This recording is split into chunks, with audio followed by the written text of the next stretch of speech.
Welcome, ladies and gentlemen. We are at Madison International Speedway. Lucas Oil on the edge. It's the night of thrills, and tonight, two divisions of racing. First off, a 10-lap train race, then we'll move into the gauntlets, but the trains are pretty exciting to watch. This is how it works. You got three cars all chained together. The guy up front, he's working the gas and the steering. A guy in the caboose, he's working the brakes. Tonight, Gary Oscarson, the red, white, and blue machines, he doesn't have a brake man. It's going to be a great night of racing. 10 laps of trains, then the gauntlet comes out. A night of thrills here at MIS. All right, thanks, Rob. Let's get started here with the train race. And as you can see, we'll have a nice full field here. Every one of those numbers, 3 vehicles attached to it. Yeah, that's really weird because the 66 of Gary Oscarson, no brake man or woman in some cases here. I'm not really sure why. It's just kind of a weird scenario, though. Yeah, the brakeman really a critical part of this. You know, when they get out of shape, they hammer the brakes, kind of straightens the train back out. So looks like they'll start them off with a little bit of space in between all of them. We're on board with Caterpillar Miller there and TJ Miller, the brakeman. It's great to listen to it on board, man. Oh, they're all over the... Whoa, where's he going? Right into the we wall. We didn't even start the race yet, did we? On board with our pole sitter right there. That's BB. BB and Jarrett Kraft at the tail end. Here comes... Oh, my man. He took the barrier with him. Like Oscarson didn't have enough cameras set up there in the right front, man. That thing wouldn't turn left at all. Pushes hard right up into the wall. Man, he took a lot of steam into that corner. And watch the barrier in the middle truck. He just takes it right along with him. Gary goes right up on the wall, and he is out of here. Man, how about that, as well. Right? Yeah. I mean, he's always a guy that's in it for the win. Battle for first place, Brian Beebe in the hunt right there with a 17 van and making some headway. Oh, but he's going to get some competition. Brian Beebe, Jarrett Kraft. Now, Kraft is, once again, your brakeman at the back in the third car. Nobody in that middle car. 3 wide, baby, in the train race. Caterpillar Miller really having a tough time out here. Oh, Caterpillar, who generally doesn't struggle with that big old 57 machine.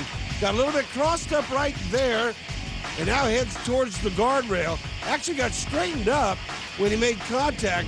However, with that middle car, it's kind of tough to get yourself organized when you got so many cars pointing in opposite directions.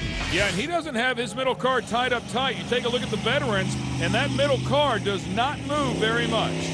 Again, that 17, that's the one to watch for out front. That's Brian Beebe once again in that DeWalt sponsored machine. Beebe getting it done out there, man. Hey, looks real good. He's using that outside, trying to keep that momentum up. Of course, the shorter way around, down underneath, but it looks like he's got a huge lead going into the turn every time. Goes right by Caterpillar Miller right there. And once again, as you mentioned, Ken, some of these things are not quite as tight, the middle car that is. You can actually see the wheels spinning here behind the 17.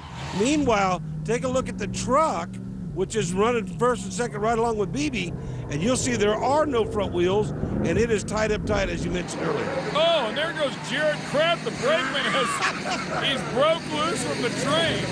No more caboose for Beebe. Didn't look like his brakes were working that well.